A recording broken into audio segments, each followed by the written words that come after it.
मुझे क्या करना चाहिए अगर मेरी पत्नी अचानक से बहुत ज्यादा अमीर हो जाए? उसे तुरंत तलाक दे दो। एक सेकंड के लिए भी हिचकिचाओ मत, और तुम पहले ही हार चुके हो। जिस दिन वर्जीनिया मू सिटी की सबसे अमीर व्यक्ति बनी, मैंने उसकी आधी जायदाद ली और बिना दूसरी बार सोचे चला गया। उसके गला पकड़ते वक्त उसकी आंखें लाल थीं। थियोडोर, तुम बहुत बेरहम हो।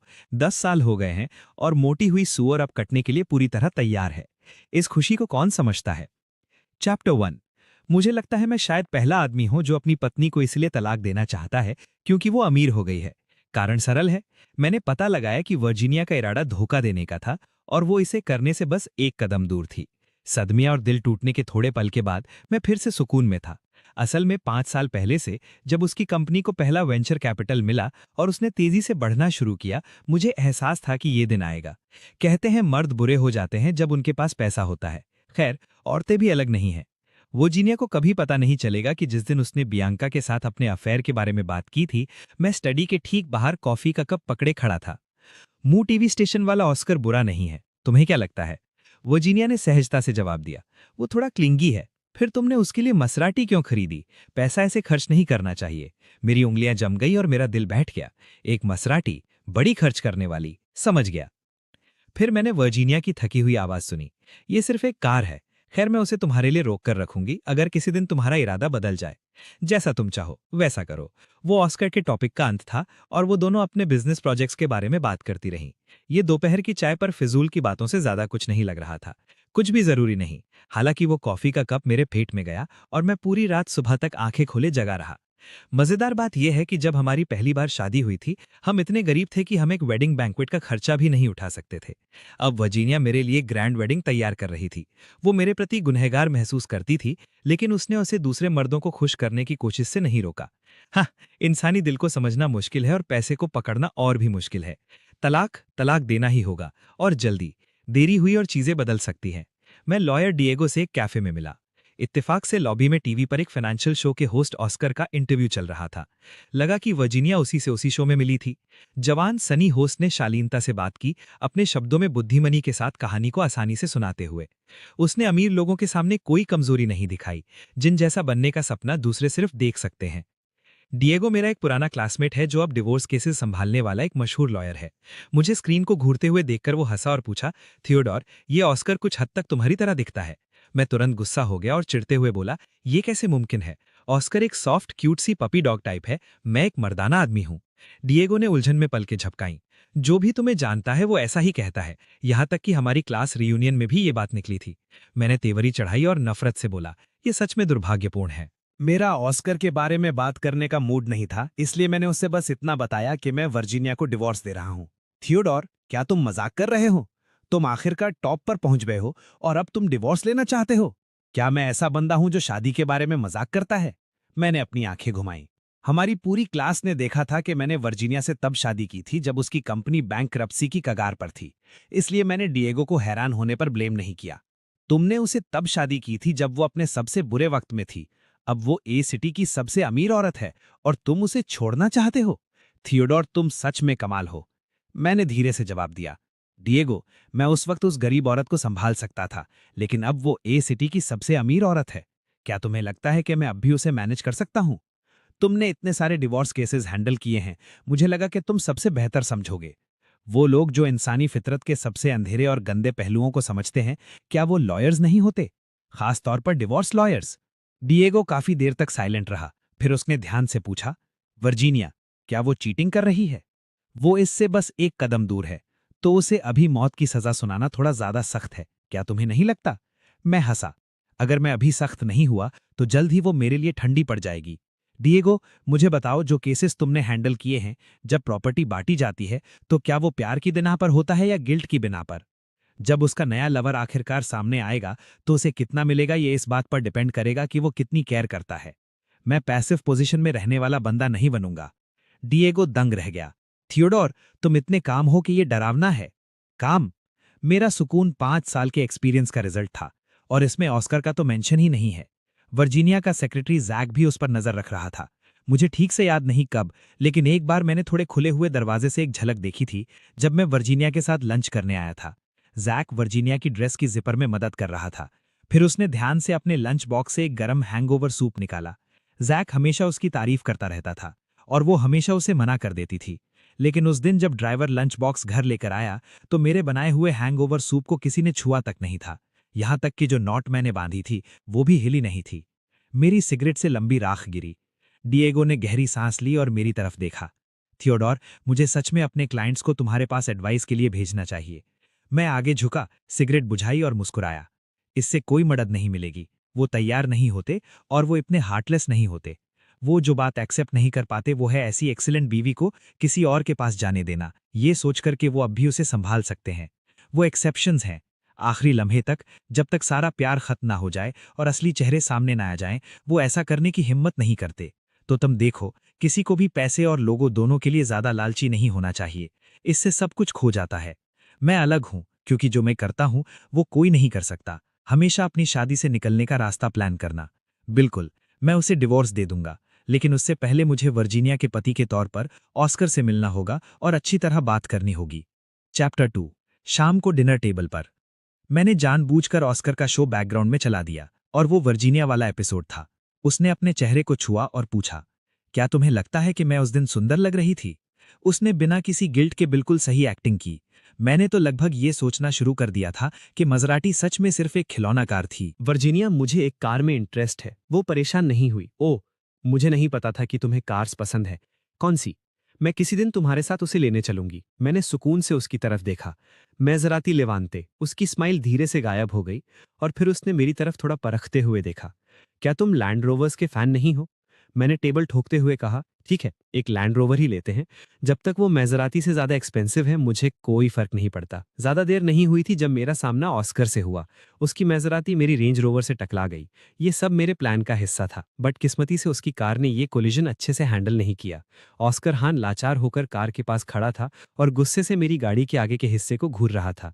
दो लग्जरी कार्स टकराई थीं जिससे भीड़ इकट्ठा हो गई। पुलिस तुरंत वहां पहुंच गई। मिस्टर हान, वीडियो दिखाती है कि आपने गलत यू टर्न लिया था। आपकी पूरी गलती है। ऑस्कर हान ने अपने पिचके हुए दरवाजे, दोनों टूटी हुई हेडलाइट्स और टेढ़े मेढ़े बम्पर को दर्द भरी एक्सप्रेशन के साथ देखा। क्या तुम मुझे रास्ता नहीं दे सकते थे?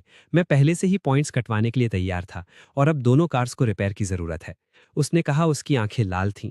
वो विक्टिम बनने की कोशिश कर रहा था। उसका ये एंटाइटल्ड एटीट्यूड देखकर पुलिस भी हैरान रह गई। पास खड़े एक फ्रस्ट्रेटेड आदमी ने चिल्लाकर कहा, तुम्हें लोगों से रास्ता मिलने की आदत होगी, है ना? लेकिन ये एक रेंज रोवर है। तुम्हें किस बात का डर है? अच्छा लग रहा है सच में। सिर्फ मैजिक ही मैजिक को हरा सकता है। मैंने काफी देर तक ये तमाशा देखा और फिर धीरे से कार से बाहर निकला। ऑस्कर के आरोप आने लगे, तुम इतना धीरे क्यों चला रहे हो? क्या ये सड़क कोई शॉपिंग मॉल है? मैं तुम्हें ओवरटेक करना चाहता था लेकिन तुमने मुझे रास्ता नहीं दिया और मेरा रास्ता रोका।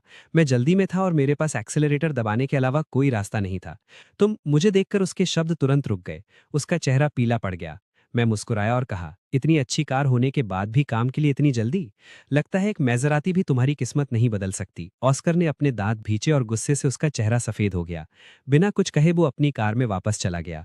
उसने पुलिस से कहा, बस इसे संभाल लो, मैं रिपेयर्स के लिए पैसे दे दूंगा। पुलिस ने सर हिलाया और जल्दी से ट्रैफिक को फिर से शुरू करवाया। मैंने ध्यान से उसकी जाती हुई फिगर को देखा और धीरे से ताना मारते हुए मुस्कुराया। मुझे डिवोर्स लेने की जल्दी थी, लेकिन हैरानी की बात यह थी कि ऑस्कर और भी ज्यादा बेताब था। शायद ऐसा इसलिए था क्योंकि वो ये बर्दाश्त नहीं कर पा रहा था कि मैंने उसकी कार ठोक दी। कुछ दिन बाद मुझे बियांका के फोन से एक वीडियो फाइल मिली। एक स्क्वायर महजोंग टेबल पर वर्जीनिया ऑस्कर के पास झुकी हुई थी और हाथ हिलाकर गेम समझा रही थी। ऑस्कर ने उसकी तरफ देखा और नखरे से कहा, वी, मैं क्या खेलूं? मेरी हथेलियों में पसीना आ रहा है। वर्जीनिया ने बड़े प्यार से उसकी तरफ देखा। बस कुछ भी खेल लो, अगर तुम हारे तो उसका खर्चा मेरा। टेबल पर बैठे लोग जोर से हंसने लगे। जब ऑस्कर टाइल उठाने के लिए झुका तो उसके बाल बार बार उसकी आंखों पर आ रहे थे। वर्जीनिया ने बड़े सहज और ध्यान से उसकी आंखों से बाल हटाए। अच्छे से खेलना, ठीक है? मैंने कांपती उंगलियों के साथ फोन को दबाया और उसे बेड पर फेंक दिया। मेरे अंदर कड़वाहट और दर्द की एक लहर उठी। मेरा बैलेंस लगभग बिगड़ गया था और खून मेरे सर पर चढ़ रहा था। मैंने खुद को संभालने के लिए टेबल के कोने को कस के पकड़ लिया। अगर उसका अफेयर ऑस्कर के साथ न होता तो शायद मैं उसे छोड़ देता। वीडियो मिलने के कुछ देर बाद ही बियांका की कॉल आई। उसने घबराते हुए समझाया, सॉरी, वीडियो वापस नहीं लिया जा सकता। मेरा ये मतलब नहीं था। ये मैंने नहीं भेजा था। प्लीज बस वर्जीनिया को पता मत चलने देना। मैंने शांति से जवाब दिया, मुझे पता है ये तुम नहीं थी। उसने चैन की सांस ली। इसके बारे में ज्यादा मत सोचो। तुम्हें पता है वर्जीनिया तुम्हारे बारे में क्या महसूस करती है ना? ये बस सोशलाइजिंग है, मैंने जवाब दिया। मुझे पता है।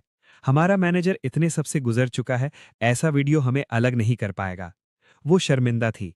हाँ, हाँ, तुम बिल्कुल सही कह रही हो, ये मेरी गलती है। मैंने बिना किसी उत्साह के कॉल खत्म कर दिया। मैंने उसकी एक बात पर भी यकीन नहीं किया जो उस प्यार की माहिर खिलाड़ी ने कही थी।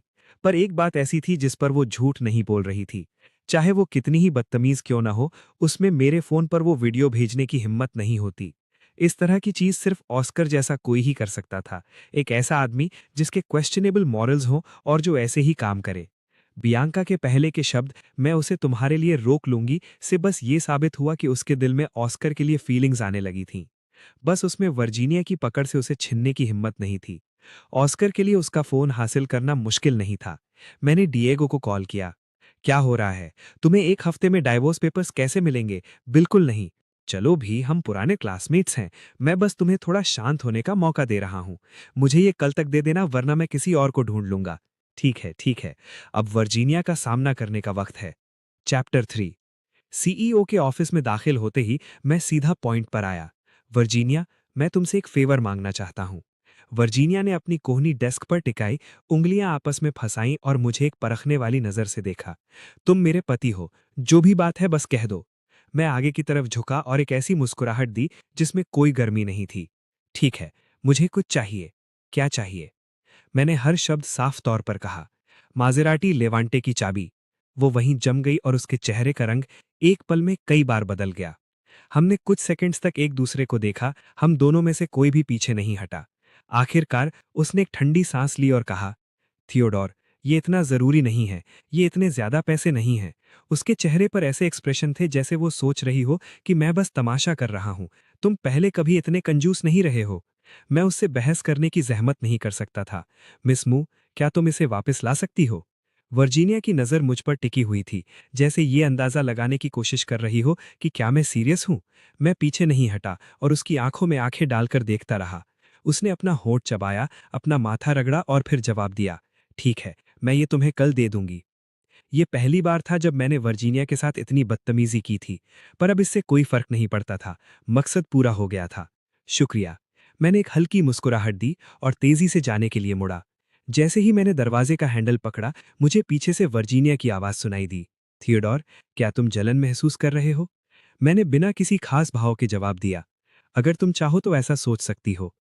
जैसे ही मैंने दरवाजा बंद किया, मुझे जमीन पर किसी चीज के गिरने की आवाज आई, जिसके बाद डेस्क पर एक घूसा मारने की जोर की आवाज आई। सेक्रेटरी जैक ने मुझे हैरानी से देखा। एलिवेटर में कदम रखने से पहले मैंने उसे एक हल्की मुस्कुराहट दी। ये ठीक था। एक बार जब फैसला हो गया तो हिचकिचाहट की कोई जरूरत नहीं थी। मजराटी लेवांटे की चाबी लेने के बाद मैं तुरंत ऑस्कर से मिलने टीवी स्टेशन की तरफ निकल गया। नीचे वाले कैफे में ऑस्कर देर से पहुंचा और थका हुआ लग रहा था। मुझे लगता है कि कोई तोहफा वापस ले लिया जाए तो अच्छा नहीं लगता। मिस्टर हान, कृपया बैठिए। मैंने उसे बैठने का इशारा किया। जब उसकी नज़र मेरी कॉफी कप के पास रखी कार की पर पड़ी तो उसकी आंखें सिकुड़ गईं। फिर वो मुझ पर हंसते हुए बैठ गया। मिस्टर थियोडोर, क्या आप यहाँ दिखावा करने आए हैं? उसने अपने बालों को झटका और मेरी तरफ चुनौती भरी नजर से देखा। चाबी मुझे सच में वर्जीनिया ने ही वापस दी थी, लेकिन उसके जैसी स्टेटस वाली औरत जब कोई तोहफा वापस लेती है तो बदले में हमेशा उससे ज्यादा एक्सपेंसिव चीज देती है। मैंने उसकी तरफ बिना किसी परवाह के देखा। जरूर मुझे ये मामूली बात पता थी, लेकिन इससे कोई फर्क नहीं पड़ता था। और मिस्टर थियोडोर, ऐसा करने से मेरी बहन की इमेज खराब होती है। मैंने उसकी बात खत्म होने का शांति से इंतजार किया, फिर धीरे से कार की टेबल पर उसकी तरफ सरका दी। उसकी रेपुटेशन से मुझे कोई लेना देना नहीं है। मिस्टर हान, एक मजराटी कोई दिखावा करने वाली चीज नहीं है। मैंने इसे सिर्फ इसलिए वापस लिया था ताकि। मैं रुका और उसने मुझे शक भरी नजर से देखा। मैं थोड़ा मुस्कुराया। मैं बस इसे तुम्हें खुद अपने हाथों से देना चाहता था। उसकी आंखें मेरी आंखों से मिल गईं। आपका क्या मतलब है? मैं धीरे से बोला।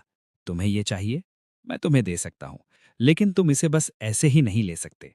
समझे मेरे अच्छे ब्रदर? उसका चेहरा तुरंत सफेद पड़ गया और उसके हाथ में जो कॉफी थी वो छलक गई। उसने जल्दी से उसे नीचे रख दिया। मैंने एक तीखी मुस्कान दी और अपने हाथ बांधकर उसकी तरफ देखने लगा। इस वक्त मैं कांटेदार हेजहॉग की तरह था जिसके कांटे खड़े हो रहे हों।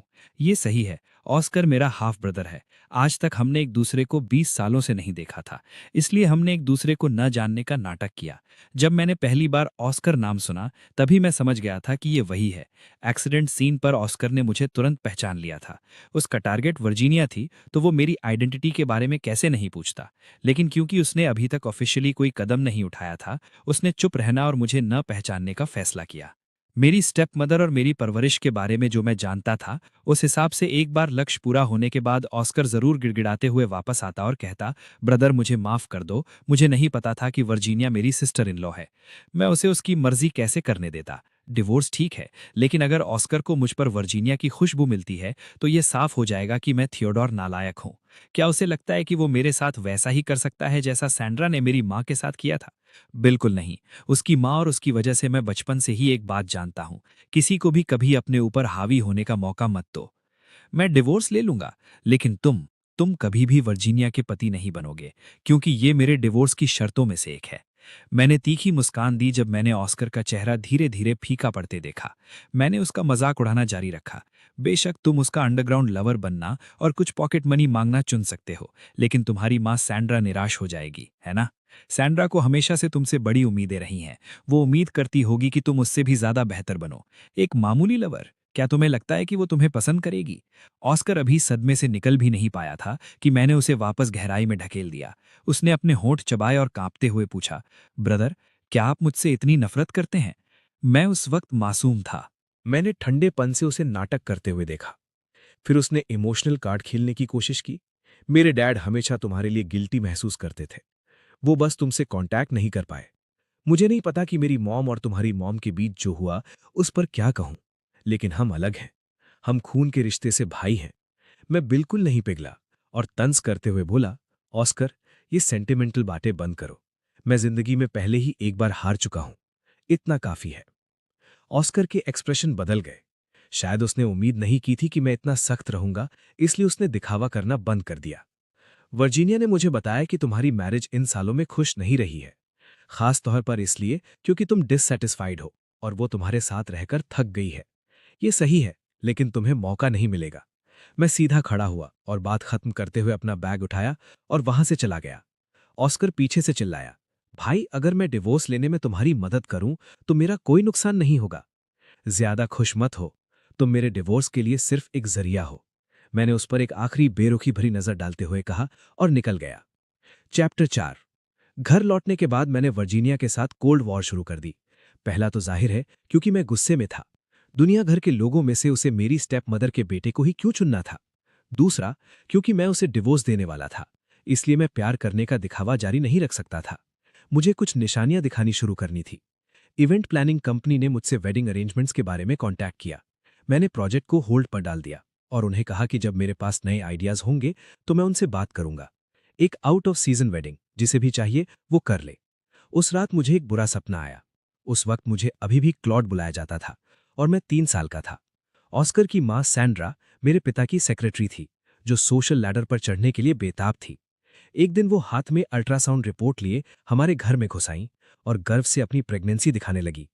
उसने क्लेम किया कि उसे लड़का होने वाला है और हान फैमिली के छोटे मास्टर को फैमिली से बाहर नहीं छोड़ा जा सकता।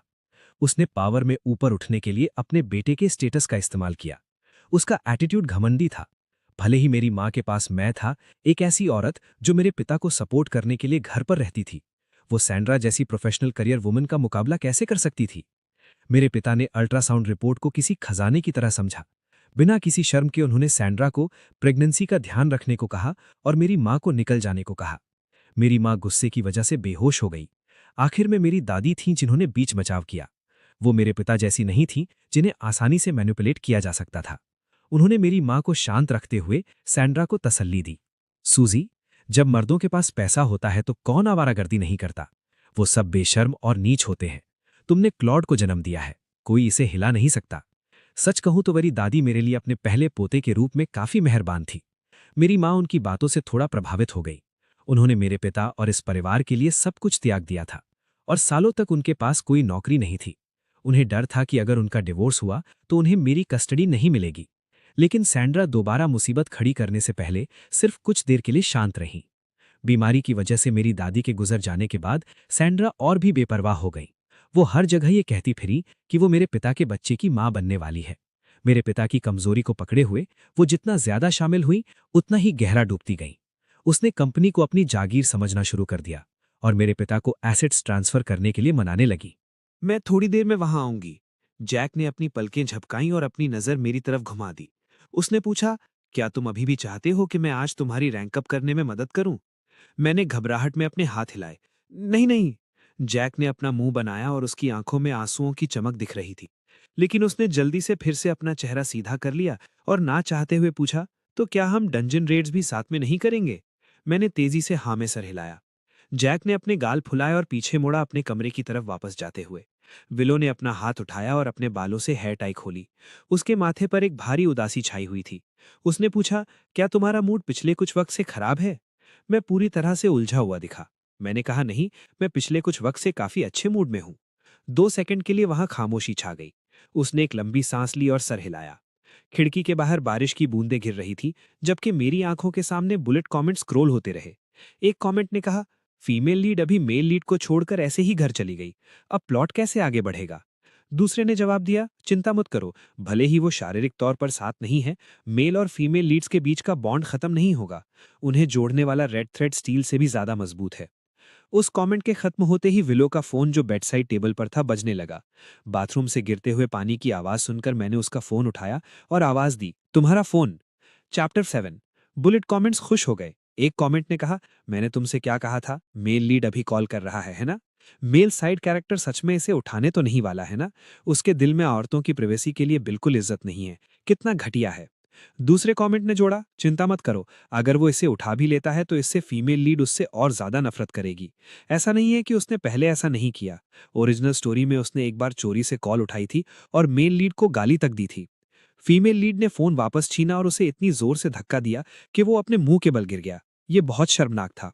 उसी वक्त विलो की आवाज बाथरूम से आई। उसने कहा, मेरे लिए इसे उठाओ और पूछो कि क्या बात है। मैंने फोन को वापस बेड साइड टेबल पर ऐसे फेंका जैसे वो कोई गर्म आलू हो। मैंने कहा, तुम्हें बाहर आकर इसे खुद उठाना चाहिए। बाथरूम में गिरते हुए पानी की आवाज अचानक रुक गई। कुछ ही देर बाद विलो एक बाथ टॉवल में लिपटी हुई बाहर आई। पहले उसने मुझ पर एक गहरी नजर डाली, फिर उसने अपना सर झुकाया और अपने पास रखा फोन उठाया। जैसे ही कॉल कनेक्ट हुई, दूसरी तरफ से एक खुश मिजाज मर्दाना आवाज सुनाई दी। कॉल करने वाले ने कहा, विलो, तुमने आखिरकार उठा ही लिया। क्या तुमने उन 2 प्रपोजल्स को देखा जो मैंने तुम्हें पहले भेजे थे? उस खामोश कमरे में फोन से आने वाली मर्द की आवाज बहुत साफ सुनाई दे रही थी। विलो कुछ नहीं बोली। उसका ध्यान मेरे चेहरे पर टिका था, जैसे वो किसी चीज का इंतजार कर रही हो। मुझे भी अजीब लगा। उस मर्द की आवाज इतनी तेज क्यों थी? बुलेट कमेंट्स बहुत खुश थे। किसी ने कमेंट किया, क्या मेल साइड कैरेक्टर फिर से अपना आपा खोने वाला है? पहले जब भी फीमेल लीड को किसी और मर्द की कॉल आती थी तो वो गुस्से से फट पड़ता था। एक बार उसने अपने हाथों से उसकी फ्लीस जैकेट तक फाड़ दी थी और फिर स्क्रीन ब्लैक हो गई थी। दूसरे कमेंट ने जवाब दिया, एक अब्यूसिव पति का वैसा ही सुलूक। लेकिन ये ठीक है, हर बार जब वो अपना कंट्रोल खोता है, फीमेल लीड उससे थोड़ी और नफरत करने लगती है। ये सिर्फ हमारे वार्म और जेंटल मेल लीड को और भी बेहतर दिखाता है, और जब बाद में उसकी टांग टूट जाएगी तो लोगों को उसके लिए और भी कम हमदर्दी होगी। सिर्फ ब्रोकन लेग के शब्द देखकर मुझे गुस्सा आ गया। मैं खुद को रोक नहीं पाया और जोर जोर से खांसने लगा। खांसते हुए मैं खड़ा हुआ और बाथरूम की तरफ चलने लगा।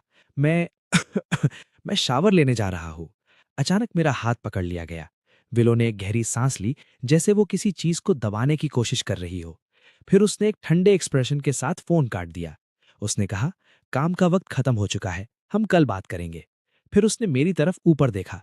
उसने कहा, एक आदमी ने मुझे प्राइवेटली कॉल किया, क्या तुम्हें गुस्सा नहीं आ रहा?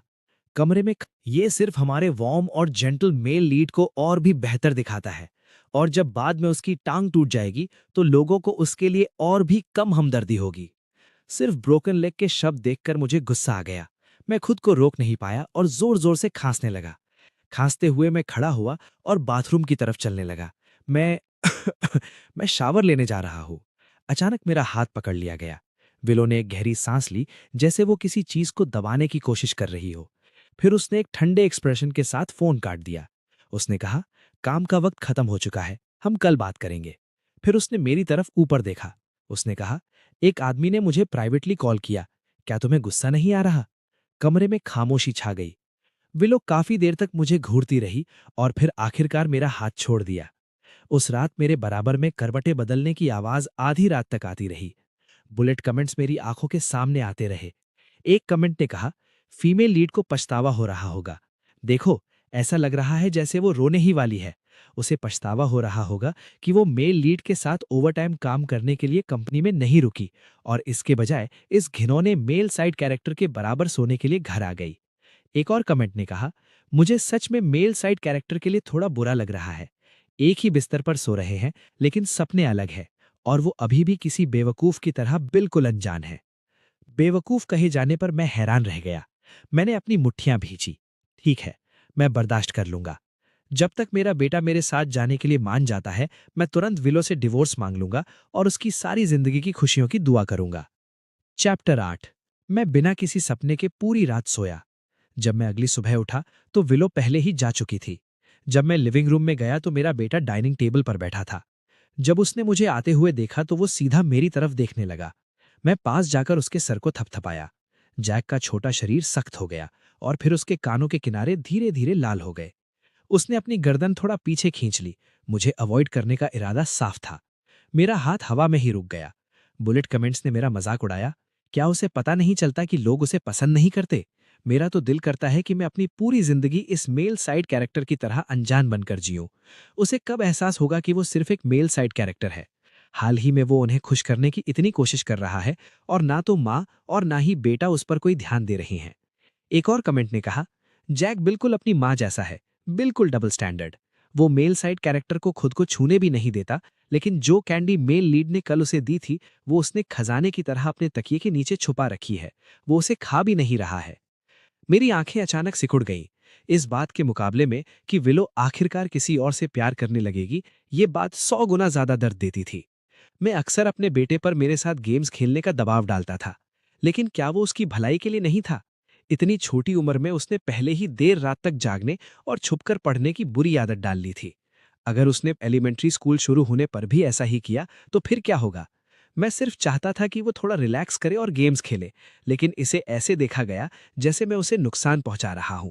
और अब बुलेट कमेंट्स मुझे बता रहे थे कि चाहे मैं कितनी भी कोशिश कर लूं, मेरा बेटा कहानी के प्लॉट की वजह से हमेशा किसी और को ज्यादा पसंद करेगा। हार ना मानते हुए मैंने एक कुर्सी खींची और उसके बराबर में बैठ गया। जैक ने मेरी तरफ एक नजर देखा और फिर स्टूल पर थोड़ा सरक कर मुझसे दूर हो गया। मेरा दिल बैठ गया, लेकिन फिर भी मैंने मुस्कुराने की कोशिश की। किडो, आज चलो रैंक अप करते हैं। इससे पहले कि मैं बात पूरी करता, जैक ने अपना सर नीचे किया और दूध का एक घूंट लिया और मुझे बीच में ही रोक दिया। उसने कहा, डैड, आप मुझे ऐसे क्यों बुला रहे हैं? ये बहुत चीजी है। बस मुझे जैक बुलाइए। उसकी आवाज नरम और बच्चों जैसी थी, लेकिन उसके शब्द सख्त थे। उसका सर नीचे ही रहा और उसके कानों के किनारे लाल हो गए थे। बुलेट कमेंट्स हंसी से पागल हो रहे थे। जैक पहले ही उससे इतना अनॉयड है, उसमें बिल्कुल भी सेल्फ अवेयरनेस नहीं है। जैक ने अपनी सांस इतनी जोर से रोक रखी है कि उसका चेहरा लाल हो गया है। कल जब मेल लीड ने उसे किडो बुलाया था, उसने बड़े प्यार से जवाब दिया था, लेकिन आज जब मेल साइड कैरेक्टर ये कहता है तो वो उसे एक रूखे चेहरे के साथ ठुकरा देता है, बिल्कुल अपनी माँ की तरह। मेल लीड के लिए पूरी तरह लॉयल। मेरी उंगलियां रुक गईं और मैंने अनजाने में अपनी तेवरियां चढ़ा लीं। जैक के निचले हिस्से को स्टूल से लगभग फिसलते हुए देखकर उसका आधा शरीर बाहर की तरफ झुका हुआ था, सिर्फ इसलिए ताकि वो मुझसे दूर रह सके। अचानक सब कुछ बेमतलब लगने लगा। चीजों को इस तरह चलने के लिए मजबूर करना, अपनी पत्नी और बेटे को धीरे धीरे स्टोरी के मुताबिक उस सो कॉल्ड बेहतर मेल लीड की तरफ बढ़ते हुए देखना, खुद को गुस्से में अपना कंट्रोल खोते हुए और आखिरकार उस अंत से मिलते हुए देखना, ये सच में बिल्कुल बेकार था। मैंने अपना हाथ पीछे खींच लिया और अपने कमरे की तरफ मुड़ गया। बुलेट कमेंट्स अभी भी स्क्रॉल हो रहे थे। एक कमेंट ने कहा, मुझे अचानक मेल साइड कैरेक्टर के लिए थोड़ा बुरा क्यों लग रहा है? मैं सहमत हूं। संत मत बनो, ये उसकी गलती है कि वो मेल लीड नहीं है। जैक के जाने के बाद मैं उसके कमरे में गया। तकिया के नीचे छुपी हुई कैंडी देखकर ऐसा लगा जैसे मेरे अंदर सब कुछ कुचला जा रहा हो। प्लॉट की ताकत सच में डरावनी थी। मेरे अंदर का गुस्सा बेकाबू होकर बढ़ता जा रहा था। मैं अभी उस सो कॉल्ड मेल लीड से मिला भी नहीं था और मैं पहले ही उसे बर्बाद करने के 100 तरीके सोच रहा था। मैं अपने बेटे के कमरे में 10 मिनट तक बैठा रहा और फिर आखिरकार खड़ा हो गया। मैं कौन था? मैं जॉर्ज वैंग था, वैंग फैमिली का वारिस। एक पति या पिता बनने से पहले मैं सबसे पहले खुद था, दूसरों को खुश करने की कोशिश करने से फेवरेटिज्म नहीं मिलेगा, ह्यूमिलिटी से सिंसियरिटी नहीं मिलेगी। अगर तुम दूसरों से प्यार करना चाहते हो तो पहले तुम्हें खुद से प्यार करना होगा। तुम्हारे साथ कोई औरत हो या ना हो, तुम्हें ये पक्का करना होगा कि तुम अच्छे से जियो। पहले एक माउंटेन बनो और जंगल अपने आप तुम्हारे आसपास इकट्ठा हो जाएंगे। पहले समुद्र बनो और 100 नदियां अपने आप तुम्हारी तरफ बहेंगी। किसी के जाने की चिंता में खुद को थकाने की कोई जरूरत नहीं थी। जब मेरे भाई डेविड ने कॉल किया, मैंने अभी अपना काम खत्म ही किया था और एक वेकेशन पर जाने वाला था। मैं गुस्से के एक पल में कोई भयानक गलती करके वो बुरा मेल साइड कैरेक्टर नहीं बनना चाहता था जिसके बारे में वो बात करते रहते थे। मुझे बाहर जाने और अपना दिमाग साफ करने की जरूरत थी। आखिरकार न तो विलो को और न ही जैक को कभी परवाह थी कि मैं कहाँ गया, लेकिन डेविड ने कहा, एक बच्चे को पिकअप करने में मेरी मदद करो। वो बिजी लग रहा था। उसके पीछे का माहौल शोर शराबे वाला था। चैप्टर 9। मैंने हैरानी में पूछा, तुम्हारा बच्चा कब से हो गया? डेविड ने अपनी जुबान से आवाज निकाली और कहा, मेरी कजिन का है। मैंने तुम्हें पहले इस बारे में बताया था। उस आदमी ने उसके साथ कचरे की तरह सलूक किया और उसे छोड़ दिया। वो अकेले बच्चे की परवरिश कर रही है, जो आसान नहीं रहा है। हाल ही में वो अब्रॉड गई है और बच्चे को मेरे पास छोड़ गई है, लेकिन मैं इतना बिजी हूं कि इसे हैंडल नहीं कर सकता। उसने बात जारी रखी, क्या तुमने नहीं कहा था कि तुम्हारा बेटा बहुत विड्रॉन है? किंडरगार्टन में उसके ज्यादा दोस्त नहीं हैं। मेरी छोटी भतीजी बहुत स्वीट और परसेप्टिव है। उसे घर ले जाओ और उसे जैक के साथ कुछ दिनों के लिए खेलने दो। इससे पहले कि मैं मना करता, उसने मुझे एड्रेस भेजा और कॉल काट दी। मेरे सर में अचानक दर्द होने लगा। ये वही किंडरगार्टन लग रहा था जहां जैक जाता था, लेकिन मैं वहां सिर्फ एक बार गया था। उस वक्त जैक ने मुझसे रूखेपन से कहा था, अगर माँ मुझे पिकअप करती है तो ठीक है, तुम आते हो या नहीं इससे कोई फर्क नहीं पड़ता। उसके चेहरे पर साफ नापसंदगी देखकर मैं फिर कभी नहीं गया। डेविड बढ़ा चढ़ाकर नहीं कह रहा था। उसकी छोटी भतीजी सच में बहुत स्वीट बोलती थी। वो मेरे हाथ को गले लगाए और मुझे अंकल बुलाती रही, और यहाँ तक कि उस कैंडी को मेरे साथ शेयर करने की जिद की जो उसे किंडरगार्टन रिवॉर्ड के रूप में मिली थी। मैं आहें भरे बिना नहीं रह सका। अगर विलो का असर और पलन पोषण ना होता तो शायद मेरा बेटा भी मेरे इतना करीब होता। पर जब मैंने ऊपर देखा तो मुझे कुछ दूर एक जाना पहचाना शख्स खड़ा दिखा। मॉम! टियनटियन ने खुशी से आवाज दी और उस औरत को गले लगाने के लिए भागी। उस औरत ने मुस्कुराते हुए मेरी तरफ देखा। उसने कहा, जॉर्ज, बहुत वक्त हो गया मिले हुए। मेरी तरफ मुस्कुराती हुई उस शरीफ और ग्रेसफुल औरत को देखकर मैं हैरान था। मैंने कहा, अलीशिया, क्या तुम्हारे भाई ने नहीं कहा था कि तुम अब्रॉड गई हो? इतना वक्त हो गया था कि मैं लगभग उसे पहचान ही नहीं पा रहा था। उस छोटी लड़की के मुकाबले जो डेविड और मेरे पीछे हमें बिग ब्रदर कहती हुई घूमती थी, वो काफी बदल गई थी। उसने कहा, हाँ, मैं अभी वापस आई हूं। क्योंकि बच्ची की माँ उसे लेने आ गई थी, इसलिए मैंने जाने का फैसला किया। पर टियनटियन ने मेरा हाथ पकड़ लिया और उसे हिलाती रही। उसने कहा, अंकल, मेरे साथ थोड़ी देर और रुकिए। इतने तमीजदार और प्यारे बच्चे के सामने मैं मना नहीं कर पाया। टियनटियन ने कहा कि उसे फ्राइड चिकन चाहिए, इसलिए हमने पास ही एक शॉप ढूंढी। जिस बात की मुझे उम्मीद नहीं थी वो जैक से वहां मिलना था। उसे एक लंबा दुबला आदमी लेकर जा रहा था। उस आदमी ने खुशी से कहा, जैक, आज तुम क्या खाना चाहते हो? अंकल ट्रीट दे रहे हैं। जैक ने कॉम्बो मील की तरफ इशारा किया, पर अचानक थम गया। शोर शराबे वाला फ्राइड चिकन रेस्टोरेंट अचानक अजीब तरह से खामोश महसूस होने लगा। सिर्फ मेरी आंखों के सामने बुलेट कमेंट्स तेजी से चल रहे थे। ये सब क्या हो रहा है? प्लॉट बिल्कुल खराब हो गया है। मेल साइड कैरेक्टर इतनी जल्दी जैक और मेन लीड से क्यों मिल गया? क्या मेल साइड कैरेक्टर अपना आपा खो देगा और जैक को यहीं मारेगा? देखो, जैक इतना डर गया है कि उसने मुस्कुराना बंद कर दिया। एक और कमेंट ने कहा, पर यह सीन असल में काफी सुकून देने वाला है। मेल साइड कैरेक्टर और उसके साथ खड़ी औरत एक दूसरे के लिए सही लग रहे हैं, और जो छोटी बच्ची उसके साथ है वो भी तमीजदार है। पहली नजर में ऐसा लगता है जैसे वो 3 लोगों की एक फैमिली हो। किसी ने मेरा हाथ खींचा। टियनटियन ने धीरे से कहा, अंकल, मुझे मेनू बोर्ड नहीं दिख रहा। क्या आप मुझे उठा सकते हैं ताकि मैं देख सकूं? जैक थोड़ी दूर खड़ा था। उसके चेहरे की पहले वाली चमकती हुई मुस्कुराहट पूरी तरह गायब हो चुकी थी। उसने खामोशी से मेरी तरफ देखा। उसके ठंडे बर्ताव ने मेरा दिल बैठा दिया। जब मैंने इस बारे में सोचा तो ये थोड़ा दुखदायक था। जब से वो 3 साल का हुआ था, जैक मुझसे कभी इतना दूर नहीं रहा था। एक बार जब मैं बिजनेस ट्रिप से वापस आया तो मैंने जैक को विलो के साथ गेम खेलते देखा। मैंने बिना सोचे उनके साथ शामिल होने की कोशिश की, पर जैसे ही मैं करीब गया उसने नफरत से मेरी तरफ देखा और मुझे जाने को कहा, ये कहते हुए कि मेरी दाढ़ी उसे चुभती है। सिर्फ तब जब मैंने एक टॉय निकाला तो उसने ना चाहते हुए मुझे एक छोटा सा किस किया। उस वक्त मैंने खुद से कहा कि वो सिर्फ एक बच्चा है, इस बात को ज्यादा सीरियस लेने की जरूरत नहीं है। एक दिन वो समझ जाएगा कि मैं उससे कितना प्यार करता हूं। पर अब ऐसा लग रहा था। एक बुलेट कमेंट आया। जैक उसकी तरफ ऐसे देख रहा है जैसे दुश्मन को देख रहा हो। बच्चे वाकई अपने जज्बात नहीं छुपा सकते। अगर मैं मेल साइड कैरेक्टर होता तो मुझ में इतनी समझ होती कि मैं उन्हें न देखने का नाटक करता। उसके बेटे का चेहरा साफ कह रहा है कि वो उसे पहचानना नहीं चाहता। मैं चुप रहा। फिर मैंने टिएनटिएन को अपनी गोद में उठा लिया और जानबूझकर थोड़ी दूर खड़े जैक को नजरअंदाज किया। मैंने अपनी आंख के कोने से देखा कि जैक का छोटा सा चेहरा और भी सख्त हो गया। वो परेशान लग रहा था, या शायद गुस्से में। जब से उसने मुझे रेस्टोरेंट में देखा था, जैक ने दोबारा नहीं मुस्कुराया। उसने खामोशी से टिएनटिएन और मुझे देखा। उसकी आंखें ठंडी थी। विंडो के जरिए मैंने देखा कि जैक की छोटी सी शक्ल को वो आदमी दूर लेकर जा रहा है। ये देखते हुए कि मैं भटका हुआ लग रहा हूं, अलीशिया बात करने के लिए नए टॉपिक्स ढूंढती रही। वो बचपन से ही हमेशा जिंदा दिल और चिपकू रही थी, और उसकी बेटी बिल्कुल उसके जैसी थी। धीरे धीरे उसने मुझे बचपन की शर्मिंदा करने वाली कहानियों की यादों में खींच लिया, और मेरा मूड थोड़ा बेहतर हो गया। खाना खत्म करने के बाद मैंने शुरू में अलविदा कहने का सोचा था, लेकिन ट्यान ने अपनी बड़ी आंखें झपकाईं और मुझसे चिपक गई और छोड़ने से मना कर दिया।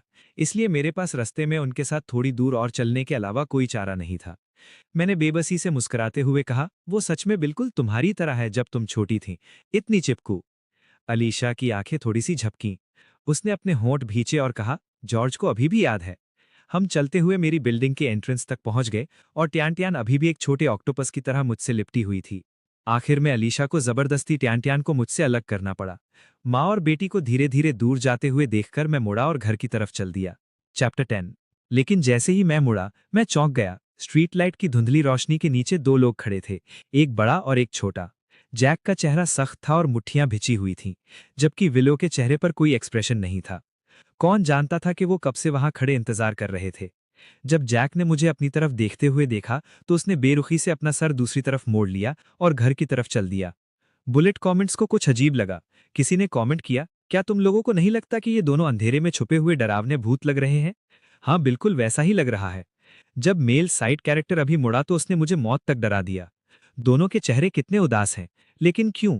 क्या वो उससे नफरत नहीं करते? तुम लोग नहीं समझते। प्लॉट के मुताबिक आज मेल लीड को फीमेल लीड और जैक के साथ डिनर करना था, लेकिन किसी वजह से जैक ने घर जाने की जिद की, इसलिए मेल और फीमेल लीड्स को अभी तक साथ में अकेले वक्त नहीं मिला। जाहिर है फीमेल लीड परेशान है। मैंने अपनी नजर हटाई और अंदर चला गया। विलो की आंखें मेरा पीछा कर रही थी। मैंने अपने हाथ मले। अचानक मुझे थोड़ी ठंड महसूस हुई। अजीब माहौल डिनर तक चलता रहा। जैक ने खाने से मना कर दिया। मेड परेशान दिखी। सर, आप यंग मास्टर को क्यों नहीं बुलाते? वो आपसे सबसे ज्यादा डरता है। आप जो भी कहते हैं वो सुनता है। किसी वजह से वो अल्फाज मेरे कानों को चुभे। उसने पहले ही फ्राइड चिकन खा लिया था। मैं उसे दोबारा खाने के लिए क्यों मजबूर करूं? मैं चाहे कुछ भी करूं, वो मेरे लिए सिर्फ डर और नफरत ही महसूस करेगा। दोबारा अपनी बेइज्जती करवाने ही क्या जरूरत है? उसे रहने दो, मैंने कहा। जैक का कमरा 2 सेकंड तक खामोश रहा। अचानक दरवाजा जोर से खुला। वो वहां खड़ा अपनी लाल आंखों से मुझे घूर रहा था। वो चिल्लाया, अगर आपको मेरी परवाह नहीं है तो क्या आप किसी और के डैड बनने जा रहे हैं? मैं सुन्न हो गया। इससे पहले कि मैं कुछ कह पाता, वो अचानक बेइख्तियार रोने लगा, जैसे वो अब और नहीं रोक सकता था। वो रोया, मॉम झूठी हैं। उन्होंने कहा था कि डैड उन्हें सबसे ज्यादा पसंद करते हैं। मैंने सोचा अगर मैं उनकी तरह बेरुखी दिखाऊंगा तो डैड मुझे भी ज्यादा पसंद करेंगे। झूठी, झूठी, बड़ी झूठी। जैक के चेहरे पर कोई असली एक्सप्रेशन देखे हुए बहुत वक्त गुजर गया था। एक मुस्कुराहट तक नहीं, यहां तक कि कोई परेशानी वाला लुक भी नहीं। इसलिए जब मैंने उसे अचानक टूटते और बुरी तरह रोते हुए देखा तो मैं पूरी तरह दंग रह गया। बुलेट कमेंट्स भी दंग रह गए। जैक को क्या हुआ? वो अचानक इतना ज्यादा क्यों रो रहा है? कुछ अजीब लग रहा है। क्या जैक को जॉर्ज से नफरत नहीं करनी चाहिए थी? ये ऐसा क्यों लग रहा है कि वो उससे सच में बहुत पसंद करता है? जैक इतना ज्यादा रोया कि वो मुश्किल से सांस ले पा रहा था, जैसे वो अपनी सारी शिकायतें निकाल रहा हो जो उसने अपने अंदर दबा रखी थी। वो सिसकने लगा। डैड ने आज एक और बच्चे को गले लगाया, मैंने डिनर नहीं खाया, और उन्होंने परवाह नहीं की, और वो अब मुझे अपने साथ गेम्स नहीं खेलने देते। मैंने कोल्ड बिहेव करने की बहुत कोशिश की, लेकिन वो मुझे और भी कम पसंद करने लगे। वो अब दूसरे बच्चों को पसंद करते हैं। खाली लिविंग रूम में जैक के रोने की आवाज जोर से गूंजी। चैप्टर 11। मैं होश में आया और नीचे बैठ गया। रोने की वजह से जैक का चेहरा लाल हो गया था। उसके गाल आंसुओं से भरे हुए थे, और ये देखकर मेरा दिल दुखने लगा। मैंने उसके सर को सहलाया और कहा, तुम क्या बात कर रहे हो? डैड तुम्हें पसंद क्यों नहीं करेंगे? मैंने उसका चेहरा पोंछने के लिए हाथ बढ़ाया। जैक तुरंत मेरी बाहों में घुस गया। उसने कहा, डैड को अब मॉम जैसे लोग पसंद नहीं हैं, जो कोल्ड बिहेव करते हैं, इसलिए आप मुझे भी पसंद नहीं करते हैं ना? क्या इसलिए क्योंकि आज उन आंटी की स्माइल इतनी प्रिटी थी कि आपको उनका बच्चा पसंद है जो इतनी अच्छी स्माइल करता है? फिर मैं भी उनसे सीख लूंगा। डैड, दूसरे बच्चों को पसंद मत कीजिए। मेरा दिमाग सवालों से भर गया। ये बच्चा आखिर किस बारे में बात कर रहा था? जैक ने 2 या 3 साल से मुझे खुद को पकड़ने नहीं दिया था, भले ही वो हमेशा मेरी बात मानता था। जब भी मैं उसे गले लगाने या किस करने की कोशिश करता, वो तेवर दिखाता और मना कर देता, फिर कोल्ड फेस बनाकर मुझसे दूर रहता। अब जैक बुरी तरह सिसक रहा था, मेरे कपड़े ऐसे पकड़े हुए जैसे मैं किसी भी पल गायब हो जाऊंगा। उसने कहा, मैं अब मॉम को कॉपी नहीं करूंगा। डैड, प्लीज मुझसे नफरत मत कीजिए। वो सिसकियों के बीच नाक सिकोड़ता और हिचकियां लेता रहा। मैंने थोड़ा सा अपना सर घुमाया। भले ही मेरे बेटे की बातें बिखरी हुई थीं, मैंने फिर भी मेन पॉइंट समझ लिया। वो ये था, मेरा बेटा मुझे बिल्कुल भी नापसंद नहीं करता था। फिर ये साफ था, अगर मेरा बेटा मेरे करीब नहीं था तो सारी गलती विलो की थी। मैंने सर घुमाया। विलो एक पल के लिए ठिठक गई, थोड़ी कंफ्यूज लग रही थी। मेरी नज़र के नीचे वो थोड़ी मासूम लग रही थी। उसने कहा, मैंने कुछ नहीं किया, सच में। उसने जल्दी से सफाई दी, लेकिन बुलेट कमेंट्स ने भी कुछ अजीब महसूस किया। एक कमेंट ने कहा, सही है, तुमने उसे कुछ नहीं सिखाया, तुमने बस अपने बेटे को ये बताया कि जॉर्ज को तुम जैसी औरतें पसंद है। दूसरे ने जवाब दिया, ये ऐसा क्यों लग रहा है जैसे वो अपने बेटे के सामने ब्रैगिंग कर रही थी? जैक ऐसा लगा जैसे अपने सालों के सारे दुख निकाल रहा हो। उसने मेरे कपड़े कस के पकड़ लिए जब तक वो रो रोकर थक नहीं गया। उसने तब भी छोड़ने से मना कर दिया। मजबूर होकर मैं उसे उसके रूम में ले गया और बेड पर लेटा दिया। जैक की आंखें लाल और नम थीं। उसने कहा, डैड, मैं तमीज से रहूंगा, प्लीज मुझे नापसंद मत कीजिए। ठीक है। मुंह बनाते हुए उसने अपने पिलो के नीचे हाथ डाला और वो कैंडी निकाली। उसने कहा, कंपनी में एक कॉर्पोरेट स्लेव अंकल ने मुझे ये दी थी। डैड, आप इसे खा लीजिए, दूसरे बच्चों को पसंद करना शुरू मत कीजिए। कैंडी को देखकर मेरे सीने में गर्मी सी महसूस हुई। बुलेट कमेंट्स हैरान थे। किसी ने कमेंट किया, रुको, ये क्या हो रहा है? क्या मेल लीड की जैक के साथ बहुत अच्छी बनती नहीं थी? क्या वो दोनों एक तरह से बडीज नहीं बन रहे थे? क्या हुआ? दूसरे ने कहा, जैक को सच में कोई भी मिलती हुई बुक नहीं पढ़नी चाहिए। उसने ये वर्ड कहाँ से सीखा?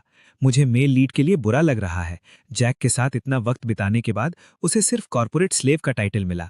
एक और कमेंट ने कहा, लेकिन मैं हमेशा से ये कहना चाहती थी, फीमेल लीड ने कभी मेल लीड से बच्चे का ख्याल रखने के लिए नहीं कहा।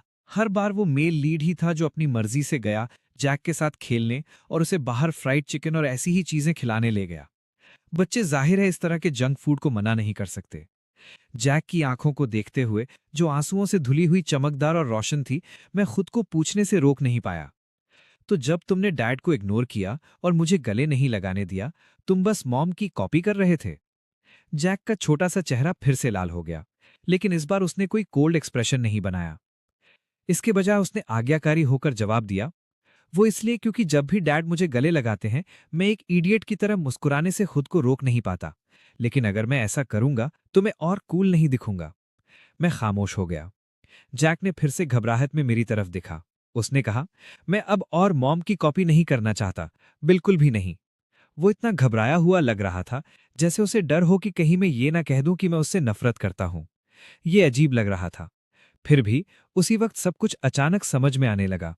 मेरा बेटा सच में शुरू से ही विलो के बिहेवियर की नकल कर रहा था। मैंने बस पहले कभी उस तरफ सोचा नहीं था। फिर मुझे वो बुलेट कमेंट्स याद आए जो कह रहे थे कि विलो और मेल लीड एक साथ बंधे हुए थे एक स्टील से भी मजबूत रेड थ्रेड से। 2 सेकंड हिचकिचाने के बाद मैंने ध्यान से पूछा, जैक, अगर डैड और मॉम।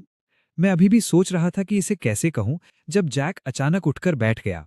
उसने कहा, मैं उस दूसरे बच्चे से सीख सकता हूं। अगर डैड मुझे ऐसे पसंद नहीं करते तो मैं वैसा इंसान बन जाऊंगा जैसा डैड पसंद करते हैं।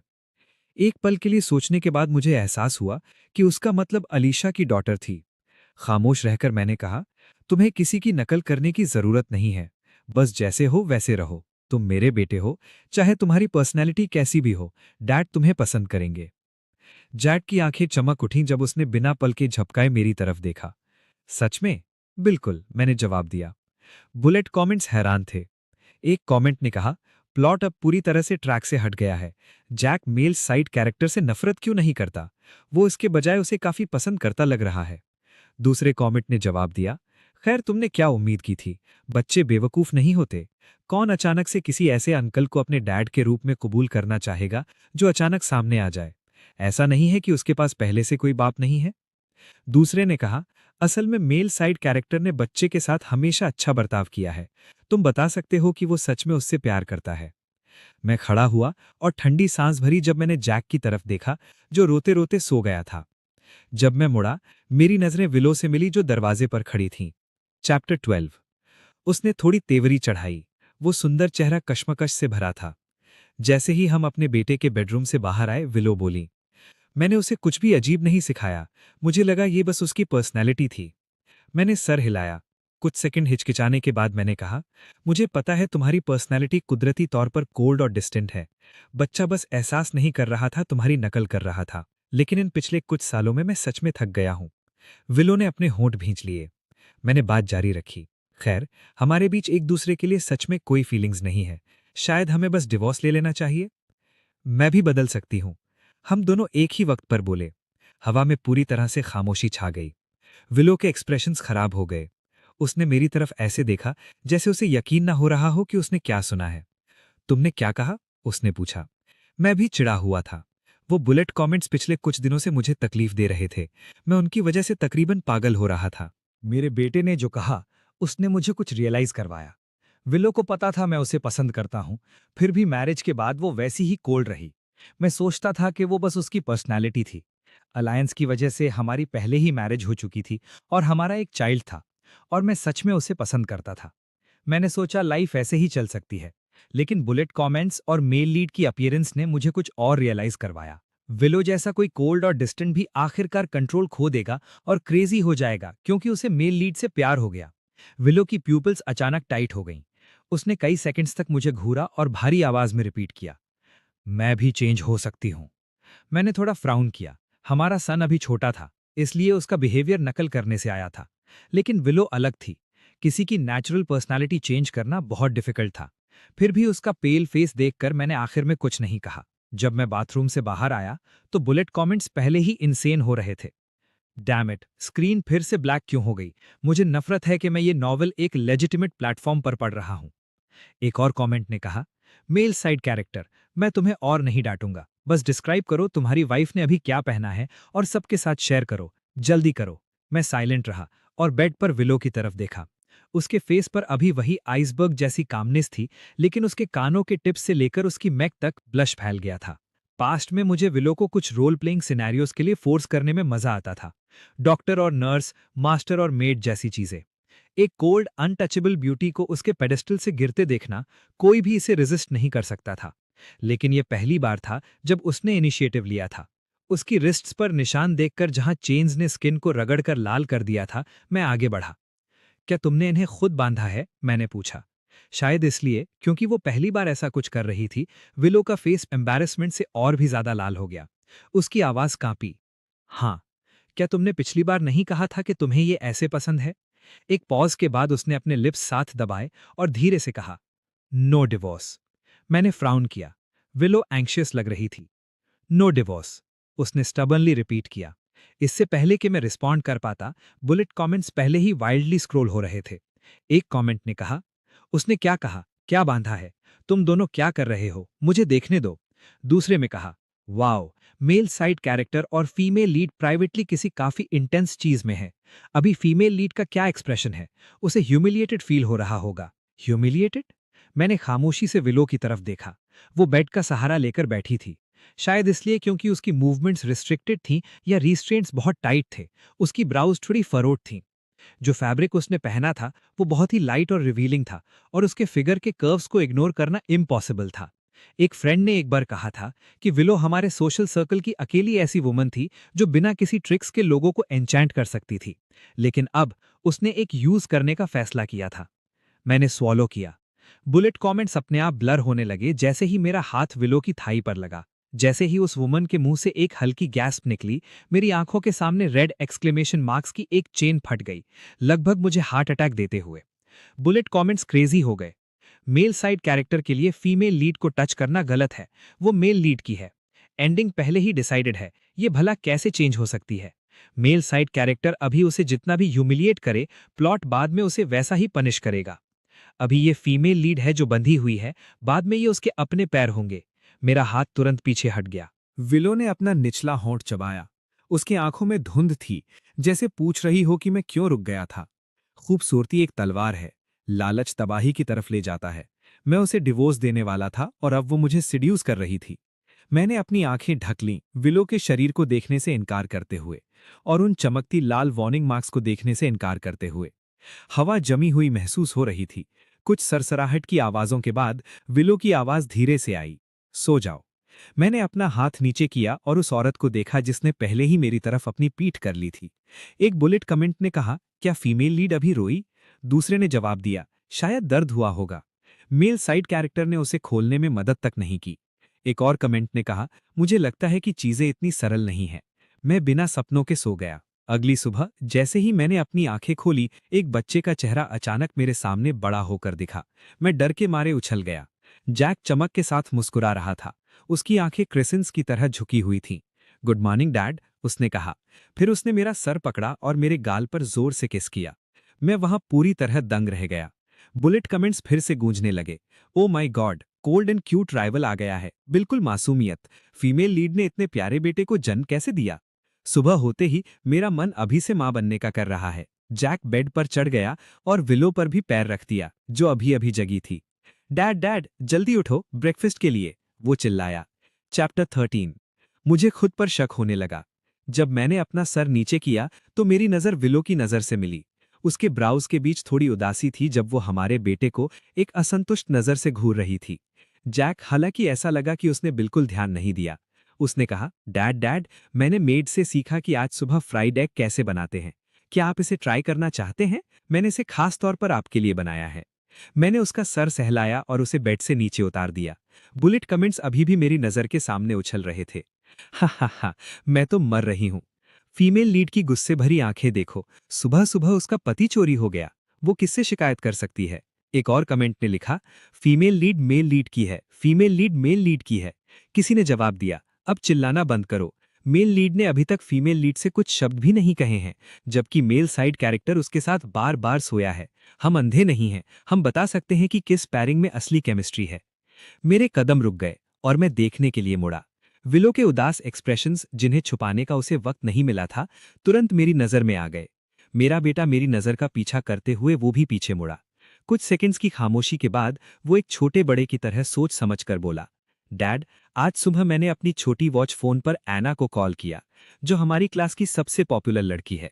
उसने कहा कि कोई भी कोड लोगों को पसंद नहीं करता, हर कोई वॉर्म लोगों को पसंद करता है। इसलिए अब से मैं भी एक वॉर्म बच्चा बनने वाला हूं। मैं अपनी हंसी नहीं रोक पाया।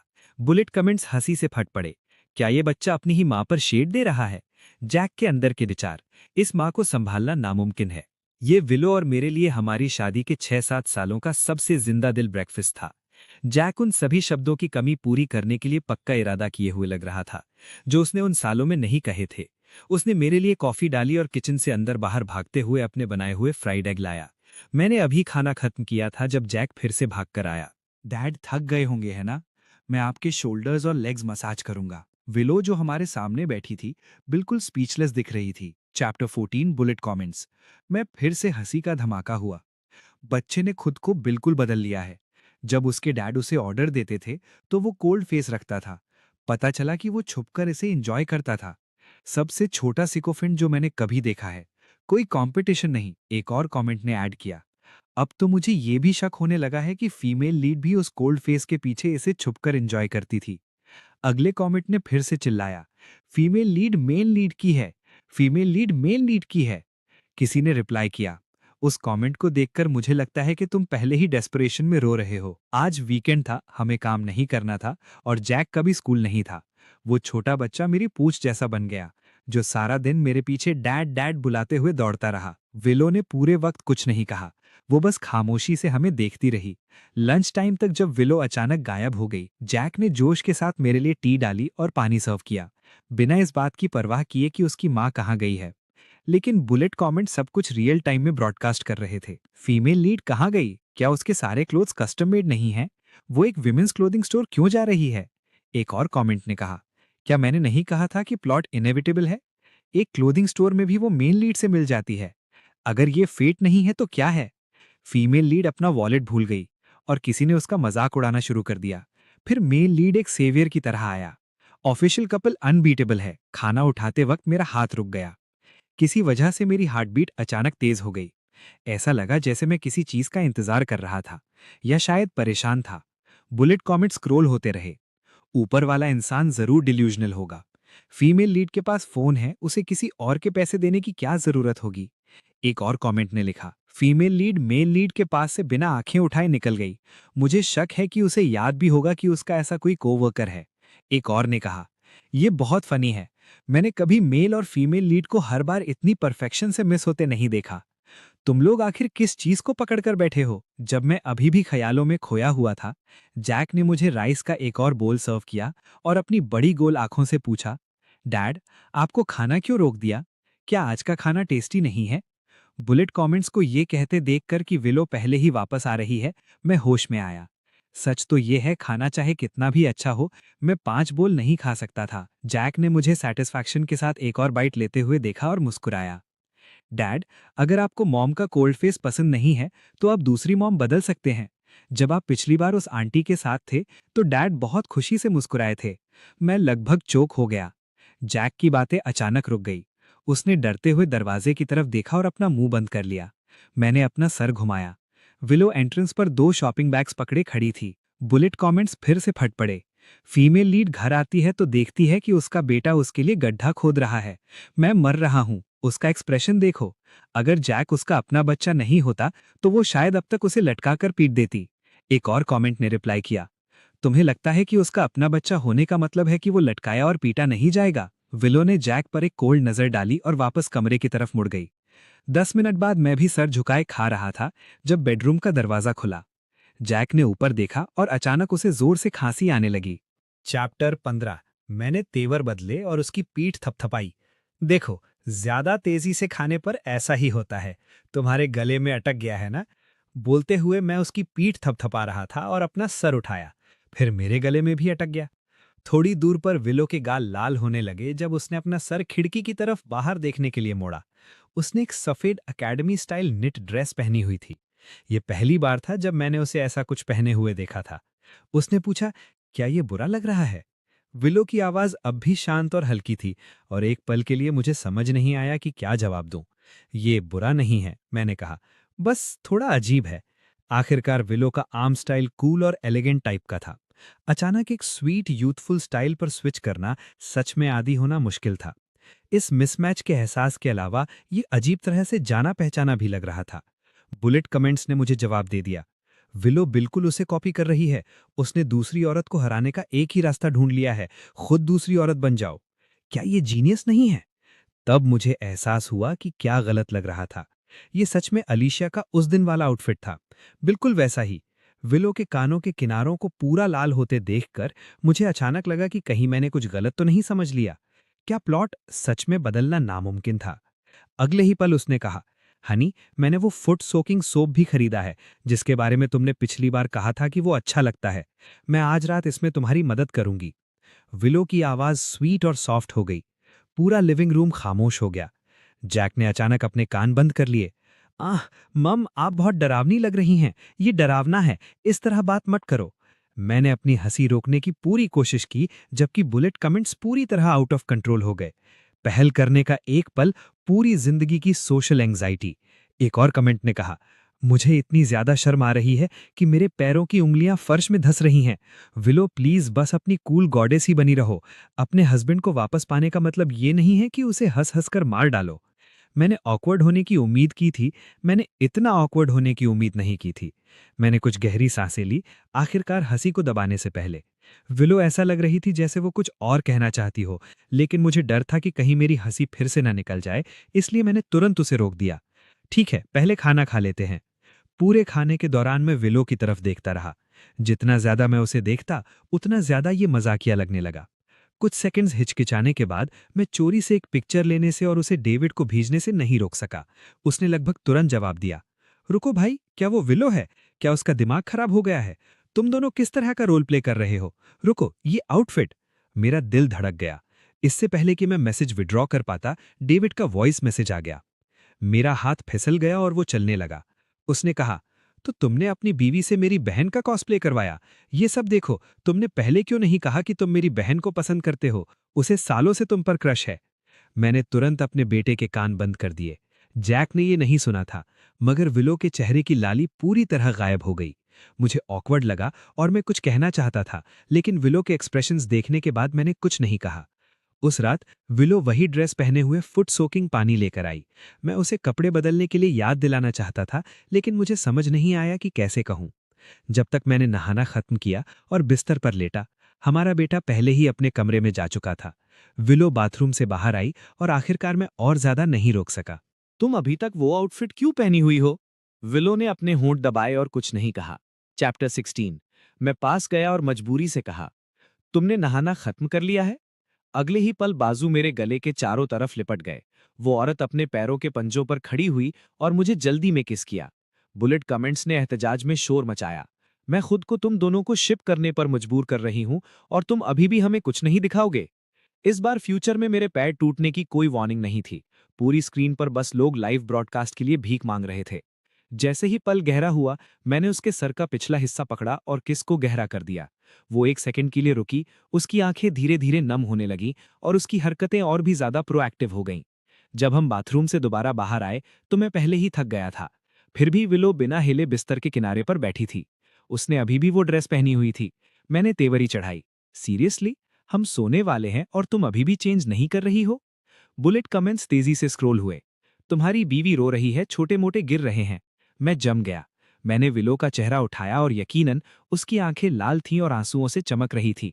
मैंने थूक निकला, ये खुदा, विलो ऐसी क्यों दिख रही थी? तुम्हें क्या हुआ है? मैंने पूछा। बुलेट कमेंट्स ने बहस शुरू कर दी। क्या मेल साइड कैरेक्टर लकड़ी का बना है या कुछ और? क्यों बार बार पूछ रहे हो? बस उसे तब तक किस करो जब तक वो बेहोश ना हो जाए, ताकि वो रोना बंद कर दे। तुमने पहले हमें कुछ नहीं दिखाया और अब तुम अपनी बीवी को दिलासा देने के लिए एडवाइस चाहते हो? ये और क्या हो सकता है? शायद वो सोचती है कि तुम उसके साथ सिर्फ तभी सोओगे जब वो उस औरत की तरह कपड़े पहनेगी। तो जाहिर है कि वो दुखी महसूस कर रही है। मैं रुका, फिर थोड़ा हंसने से खुद को नहीं रोक सका। विलो एक भरी हुई आवाज में बोली, तुम उसे इतना पसंद करते हो, इतना ज्यादा कि तुम मुझे सिर्फ तभी छुओगे जब मैं ऐसे कपड़े पहनूंगी? जॉर्ज, तुम कितने बड़े धोखेबाज जर्क हो। मेरी आवाज हलक में फंस गई। विलो के आंसू और भी तेजी से गिरने लगे। जब तुम मुझे पसंद करते थे, तुमने मुझसे वो सारे आउटफिट्स पहनवाए और मैं मान गई। लेकिन जब तुमने मुझे पसंद करना बंद कर दिया, तुमने मुझे छुआ तक नहीं। मैंने तुम्हें सिड्यूस करने की इतनी कोशिश की और तुमने फिर भी कोई रिएक्ट नहीं किया। मैंने ये बहुत पहले नोटिस कर लिया था। तुम अब मुझे अपने पैरों की मसाज नहीं करने देते और तुम्हें मेरे जिस्म में भी कोई इंटरेस्ट नहीं है। तुम्हें ये पहले बहुत पसंद था। मुझे उसकी तरह कपड़े पहनने पड़े इससे पहले कि तुम मुझे छुओ। तुम कैसे कर सकते हो? उसने एक गहरी सांस ली। क्या हम डिवोर्स नहीं ले सकते? ठीक है, मैं बिल्कुल जैक की तरह बदल सकती हूँ अगर तुम्हें पसंद है तो। मैं तुम्हारे लिए ये चीजें पहन सकती हूँ। मैं उस औरत से सीख सकती हूँ। बस उसे ढूंढने मत जाओ, मैं ये बेहतर कर सकती हूँ। बुलेट कमेंट्स एलिप्सिस से भर गए। मैं ये नहीं देख सकता। थोड़ी डिग्निटी रखो प्लीज। अगर डिग्निटी का मतलब अपने पति को खोना है तो हाँ, डिग्निटी को भूल जाओ। वो पहले ही डिवोर्स मांग रहा है। 2 सेकंड की खामोशी के बाद मैंने उसे सच बताने का फैसला किया। मैं तुम्हें मां पसंद नहीं करता और मुझे किसी और से प्यार नहीं हुआ है। ये सिर्फ इसलिए है क्योंकि मैंने अपना मुंह खोला, लेकिन महसूस किया कि मैं प्लॉट के बारे में एक लफ्ज भी नहीं कह सकता था। मेरी आंखें फट गईं। ये क्या बकवास है? यहां तक कि एक सेंसरशिप सिस्टम भी है? मैंने फिर कोशिश की। मेरा मुंह हिला लेकिन कोई लफ्ज बाहर नहीं आया। विलो ने मुझे गौर से देखा। हनी, तुम बहुत अजीब लग रहे हो। तुम्हारा मुंह एक कैटफिश की तरह खुल और बंद हो रहा है। मैं बेजुबान था। बुलेट कमेंट्स बेजुबान थे। मैंने मजबूरी से छत की तरफ देखा और आखिरकार हार मानने का फैसला किया। विलो ने आह भरी, जैसे उसने हार मान ली हो। फिर आगे झुकी और मुझे दोबारा किस किया। वजह जो भी हो, उसने नरमी से कहा, जब तक तुम मेरे साथ हो। जब मैं बाथरूम से दोबारा बाहर आया, मैं पूरी तरह थक चुका था। विलो ने अपना हाथ मेरे हाथ में डाल दिया। हनी, मेरी कंपनी में बहुत सी लड़कियां अपने बॉयफ्रेंड से फूल लेती हैं। मैंने सुस्ती से जवाब दिया। उसकी कूल आवाज फिर से सुनाई दी। मेरे असिस्टेंट का हस्बैंड उसके लिए रोज लंच लाता है। मैंने एक और नींद भरे के साथ जवाब दिया, पहले से ही नींद की तरफ बढ़ते हुए। चैप्टर 17। विलो चुप हो गई। बुलेट कमेंट्स हंसी से फट पड़े। एक कमेंट में कहा, विलो अभी भी इसे सीधा बोलने की हिम्मत नहीं कर पा रही है। वो बहुत ऑकवर्ड है। तुम अपने हस्बैंड को कंपनी आने और अपने रिलेशनशिप को ऑफिशियल करने के लिए क्यों नहीं कहती? दूसरे कमेंट ने जवाब दिया, लेकिन अगर ऐसा हुआ तो क्या मेल लीड और मेल साइड कैरेक्टर आखिरकार मिल नहीं जाएंगे? ओ वाओ, अगर तुमने ये नहीं कहा होता तो मैं भूल गया होता कि मेल साइड कैरेक्टर एग्जिस्ट भी करता है। मेरी आंखें अचानक फट गईं। लस्ट सच में सर पर लटकती तलवार है। मैं कैसे भूल गया कि मैं मेल साइड कैरेक्टर था? 2 सेकंड की तेज सोच के बाद मैंने अपना सर घुमाया और कहा, फूल आसान है, प्रॉब्लम यह है कि मुझे खाना बनाना नहीं आता। विलो की आंखें चमक उठीं। मुझे आता है, तुम्हें सिर्फ इसे डिलीवर करना है।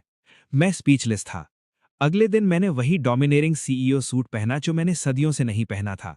लंच बॉक्स उठाए और फूलों का बुके पकड़े हुए मैं सीधा विलो की कंपनी की तरफ निकल गया। बुलेट कमेंट्स फिर से लाइवली हो गए। Love triangle showdown. ऑनेस्टली मैंने हाल ही में साइड्स बदल ली हैं। सॉरी मेल लीड, लेकिन फीमेल लीड और मेल साइड कैरेक्टर की केमिस्ट्री सच में अमेजिंग है। मैंने अपनी मुट्ठी थोड़ी भींची, अजीब तरह से नर्वस महसूस करते हुए। रिसेप्शनिस्ट ने मेरा बड़े प्यार से स्वागत किया। प्रेसिडेंट वैंग आप यहाँ हैं, डायरेक्टर विलो आगे आपका इंतजार कर रही हैं। मैं जम गया और थोड़ी दूर विलो की तरफ देखा। वो काम करने के बजाय वहां क्यों खड़ी थी? फिर उसने अपना हाथ मेरे हाथ में डाला और मुझे कंपनी के 5 या 6 चक्कर लगवाए। मुझे शक होने लगा था कि वो रास्ता भटक गई है। बुलेट कमेंट्स हंसे। फीमेल लीड की स्कीमिंग देखो, वो ये यकीनी बना रही है कि सबको पता चले कि उसका हस्बैंड यहाँ है। मैं मुस्कुराए बिना नहीं रह सका। मेरे पैरों में दर्द होने लगा था। मैं बस ये कहने ही वाला था कि इतना काफी है जब मैंने ऊपर देखा और एक लंबे दुबले आदमी को हमारे सामने खड़े देखा। बुलेट कमेंट्स तुरंत एक्सक्लेमेशन मार्क से भर गए। मेरा शरीर अकड़ गया। मुझे वो याद आया, वो आदमी जो पिछली बार जैक को फ्राइड चिकन दिलाने ले गया था, जिसे बुलेट कमेंट्स मेल लीड कह रहे थे। जैसे ही उसने मुझे देखा उसने हाथ हिलाया। आह, तुम जरूर जॉर्ज होगे। उसने भी मुझे साफ तौर पर पहचान लिया था। हमारी आंखें मिली। हवा में 2 सेकंड के लिए एक अजीब खामोशी छा गई। विलो ने तेवर चढ़ा लिए। साफ है कि वो ये नहीं समझ रही थी कि ये आदमी हमारा रास्ता क्यों रोक रहा है। बुलेट कमेंट्स पागल हो गए। ये होने वाला है, ये होने वाला है, ड्रामेटिक मोमेंट आने वाला है। मुझसे फीमेल लीड का ये कहना कि लड़ना बंद करो तुम दोनों का इंतजार नहीं हो रहा। अगले ही सेकंड मोकोटो थोड़ा पास आया और मुझसे पूछा, सॉरी, मैं तुमसे कुछ पूछना चाहता था। शर्मिंदा दिखते हुए उसने अपना सर खुजलाया। खैर, जैक आमतौर पर कौन सा मिल्क पाउडर पीता है? मेरा बेटा लगभग उसी की उम्र का है, लेकिन वो उससे आधा सर छोटा है। मेरी वाइफ और मैं दोनों परेशान हैं। मैंने पिछली बार जैक से पूछा था और उसने कहा था कि तुम ही लोग इसे खरीदते हो। मैं काफी वक्त से तुमसे पूछना चाह रहा था। अगर आसानी हो तो क्या तुम मुझे ब्रांड बता सकते हो? मैं जम गया। चैप्टर 18। मेरे कानों में घंटियां बजने लगीं। मैं पूरी तरह दंग रह गया था। बुलेट कमेंट्स मुझसे भी ज्यादा हैरान थे। क्या तुम मजाक कर रहे हो? फीमेल लीड पहले से ही शादीशुदा है और अब मेल लीड भी शादीशुदा है। प्लॉट पूरी तरह से खत्म हो गया है। मैं ये स्टोरी छोड़ रहा हूँ। मेरा भी वही हाल है, मैं ये नॉवल छोड़ रहा हूँ। फिर बुलेट कमेंट्स धीरे धीरे गायब होने लगे। एक हाथ मेरी आंखों के सामने हिलाया गया। विलो ने थोड़ी तेवरी चढ़ाई और पहली बार उस आइसबर्ग जैसे चेहरे पर चिंता की थोड़ी झलक दिखी। तुम्हें क्या हुआ है? उसने पूछा। मैंने अपनी टांगों की तरफ नीचे देखा। अचानक मुझे हंसी आने लगी। टूटी हुई टांगें, न बदलने वाले प्लॉट लाइंस। वो पागल बुलेट कमेंट्स मुझे शुरू से ही डरा रहे थे। जब हम विलो के ऑफिस के अंदर गए, मैं फिर से चुप हो गया। विलो ऐसा लगा जैसे कुछ उतारना भूल गई थी। मेरी हैरानी भरी नजर का पीछा करते हुए उसका चेहरा तुरंत लाल हो गया। हमने तब 2 फोटोज ली थी।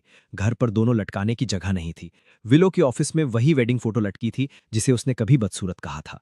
वो वहां बिना कुछ बोले अजीब तरह से खड़ी रही। विलो की पर्सनल असिस्टेंट ने दरवाजा धकेला और अंदर आई। मुझे देखकर वो हैरान दिखी। प्रेसिडेंट वैंग, आप आखिरकार आ ही गए। डायरेक्टर विलो हमेशा कहती हैं कि आप बहुत बिजी हैं, फिर भी आप हर दिन उन्हें फ्लावर्स और लंच भेजने के लिए समय निकाल लेते हैं। प्रेसिडेंट वैंग, आप कितने डिवोटेड हस्बैंड हैं। हम सबको बहुत जलन होती है। रुको, एक डिवोटेड हस्बैंड? हर दिन फ्लावर्स भेजना? मैंने विलो को देखने के लिए अपना सर उठाया। मैंने सिर्फ उस औरत को अपना ठंडा एक्सप्रेशन बनाए रखने की कोशिश करते देखा, जबकि उसका चेहरा पहले ही पूरी तरह लाल हो चुका था। मेरा आइसबर्ग ऐसा लगा बहुत पहले ही पिघल गया था।